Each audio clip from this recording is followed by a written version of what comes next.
Hello friends, welcome to my channel teaching by Ansari. कैसे हैं आप लोग? आई होप आप लोग अच्छे होंगे और अच्छा होना भी चाहिए। तो साइंस का आज बहुत इंपॉर्टेंट सा वो टॉपिक है, छोटा सा है और मैं इसे कोशिश करूंगी कि 1-2 मिनट में जल्द से जल्द इसे ख़त्म करूं और समझ में भी आपको आ जाए। तो यहाँ पे लिखा है अपर रूप। अपर रूप किसको कहते हैं? ये केमिस्ट्री का है हिसाब से। तो उसको कहते हैं जिसके जो है भौतिक गुण भिन्न हो और रासायनिक गुण जो है समान हो जिस पदार्थ के, उसे हम क्या कहते हैं? अपर रूप कहते हैं।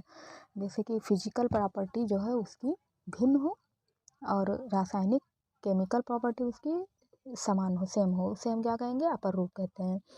तो लिखने की ज़रूरत है या फिर आपको समझ में आ जाएगा? तो चलिए हम लिख देते हैं इसको। तो देखिए यहाँ पे हमने लिख दिया है कि वे पदार्थ जिनके भौतिक गुण भिन्न हो और रासायनिक गुण समान हो उसे हम क्या कहते हैं? अपर रूप कहते हैं।